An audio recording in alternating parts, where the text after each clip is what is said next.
नमस्कार, आप देख रहे हैं नेक्स्ट 9 पॉलिटिकल बाइट।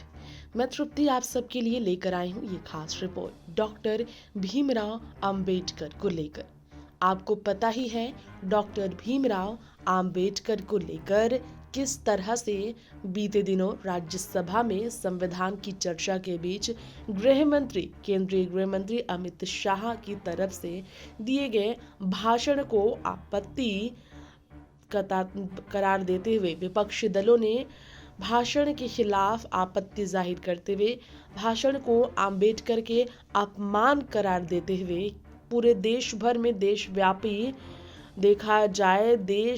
विरोध प्रदर्शन की तैयारी की। कांग्रेस से लेकर समाजवादी पार्टी से लेकर उद्धव गुट की शिवसेना से लेकर देश भर में राजद और बसपा जैसी पार्टियों ने अंबेडकर के अपमान मामले में आम आदमी पार्टी तक ने केंद्रीय मंत्री का घेराव किया और उन्हें अपने पद से इस्तीफा देने की मांग की। पीएम मोदी पर दबाव बनाया कि मंत्रिमंडल से अमित शाह को बाहर कर देना चाहिए। ऐसे में आज हम वही बाबा साहेब आम्बेडकर के बारे में बात करेंगे, शिक्षा और संघर्ष का प्रेरणादायक जिनका सफर था।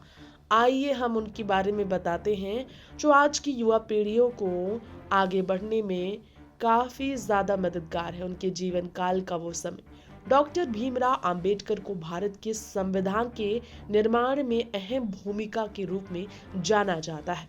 डॉक्टर अंबेडकर संविधान सभा प्रारूप समिति के अध्यक्ष थे, जिससे कुल 7 सदस्य थे, जिसमें बाबा साहब महान शिक्षाविद और भारत के आधुनिक निर्माण की भूमिका में भी बहुत बड़ा योगदान दे चुके थे।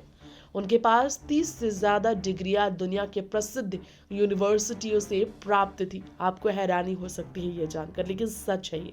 बाबा साहब ने उस दौर में 30 से ज्यादा डिग्रियां हासिल की थी, वो भी दुनिया भर के प्रसिद्ध यूनिवर्सिटियों से।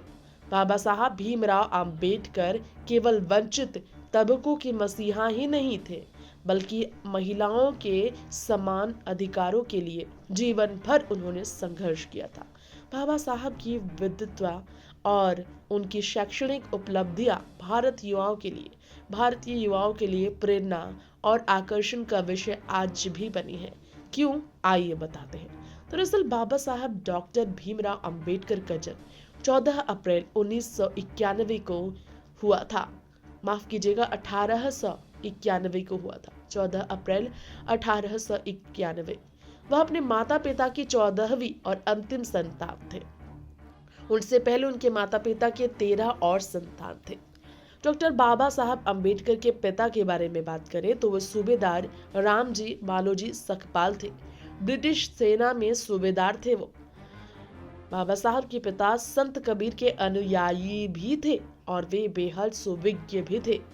भीमराव अंबेडकर रामजी अंबेडकर लगभग 2 वर्ष के थे जब उनके पिता सेवा निवृत्त हो गए और केवल 6 वर्ष के थे तब वो अपनी माताजी के गुजर जाने के दर्द से गुजरे। बाबा साहब की प्रारंभिक शिक्षा बंबई में हुई। स्कूली दिनों में वो अपने गहरे सदमों के साथ इस बात का एहसास कर चुके थे कि भारत में अस्पृश्य होना क्या होता है। अंबेडकर अपनी स्कूली शिक्षा के सतारा में ग्रहण कर रहे थे अपना स्कूली शिक्षा, और तब दुर्भाग्यवश डॉक्टर अंबेडकर की माताजी का निधन हो गया था और फिर चाची ने ही उनकी देखभाल की थी। बाद में वह मुंबई चले गए और अपनी पूरी स्कूली शिक्षा के दौरान वह अस्पृश्यता के अभिशाप का दंश झेलते रहे। उनके मैट्रिक करने के बाद 1907 में उनकी शादी बाजार के खुले शेड के नीचे हुई। डॉक्टर अंबेडकर ने अपने स्नातक की पढ़ाई शादी के बाद एल्फिंस्टन कॉलेज बंबई से पूरी की। इसके लिए उन्हें बड़ौदा के महामहिम साईजराव गायकवाड़ से छात्रवृत्ति प्राप्त हुई थी। पढ़ने में इतने वो अव्वल थे कि उन्हें छात्रवृत्ति प्राप्त हुई थी। स्नातक की शिक्षा अर्जित करने के बाद उन्हें अनुबंध के अनुसार बड़ौदा संस्थान में शामिल होना पड़ा। जब वो बड़ौदा में थे तभी उन्होंने अपने पिता को खो दिया। वर्ष 1923 में डॉक्टर अंबेडकर को उच्च अध्ययन के लिए अमेरिका जाने वाले अध्येता के रूप में चुना गया और फिर ये उनके शैक्षणिक जीवन का महत्वपूर्ण पड़ाव साबित हुआ। 1913 का वो साल अमेरिका जाने की अधिवक्ता के रूप में उन्हें चुना गया। उन्होंने क्रमशः 1915 और 1916 में कोलंबिया यूनिवर्सिटी से एमए और पीएचडी की डिग्री प्राप्त की और फिर आगे की पढ़ाई के लिए वह लंदन चले गए। वकालत की पढ़ाई के लिए वह ग्रेज इन में भर्ती हुए और उन्हें London school of economics and political science में डीएसई की तैयारी करने की भी इजाजत मिली, लेकिन बड़ौदा के दीवान ने उन्हें भारत वापस बुलाया। उन्हें बार एट लॉ और डीएससी की डिग्री भी प्राप्त हुई। फिर इसके बाद जर्मनी की बॉन यूनिवर्सिटी में अध्ययन किया उन्होंने और 1916 में castes in India there mechanism genesis and development विषय पर एक निबंध पढ़ा उन्होंने। 1916 में उन्होंने national dividend for India a historic and analytical study पर अपनी थीसिस लिखी और फिर पीएचडी की डिग्री भी हासिल की और इसे 8 साल के बाद evolution of provincial finance in British India शीर्षक से प्रकाशित किया गया। फिर इसे सर्वोच्च डिग्री को प्राप्त करने के बाद बाबा साहब लौट आए अपने देश भारत और उन्हें बड़ौदा के महाराजा का सैन्य सचिव नियुक्त किया गया ताकि आगे चलकर उन्हें वित्त मंत्री के रूप में तैयार किया जा सके। फिर सितंबर 1917 में अपनी छात्रवृत्ति की अवधि समाप्त होने पर साहब शहर लौट आए और नौकरी करने लगे।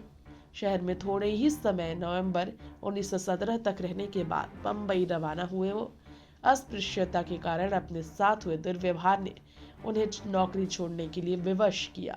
डॉक्टर अंबेडकर बम्बई लौट आए। राजनीतिक अर्थव्यवस्था के प्रोफेसर के रूप में सिडेनहैम कॉलेज में पढ़ाने लगे वो और सुविज्ञ होने के कारण वो छात्रों के बीच बहुत ही मशहूर थे।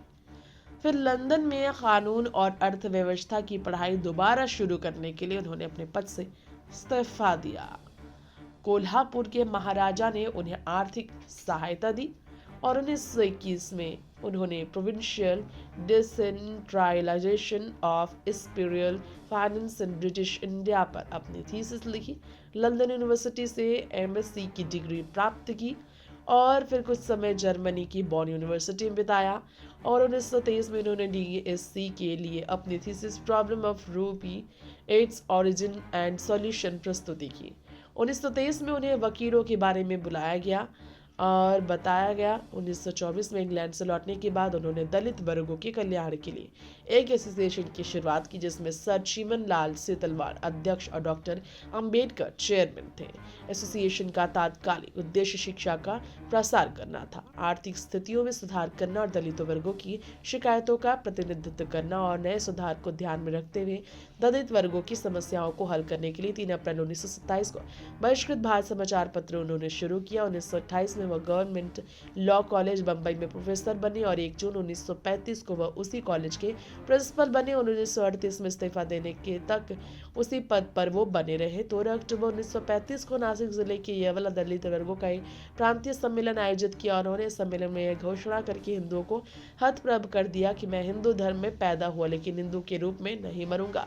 उनके हजारों अनुयायियों ने उनके फैसले का समर्थन किया। 1936 में उन्हें बॉम्बे प्रेसिडेंसी महासम्मेलन को संबोधित करने का मौका मिला और हिंदू धर्म का परित्याग करते की और वकालत की उन्होंने और फिर दलित वर्गों की हितों की रक्षा के लिए स्वतंत्र लेबर पार्टी गठन 1936 15 अगस्त को उन्होंने किया और 1938 में कांग्रेस नष्ट प्रतियोग के नाम पर परिवर्तन करने वाला एक विधेयक पेश किया। डॉक्टर अम्बेडकर ने इसकी आलोचना की।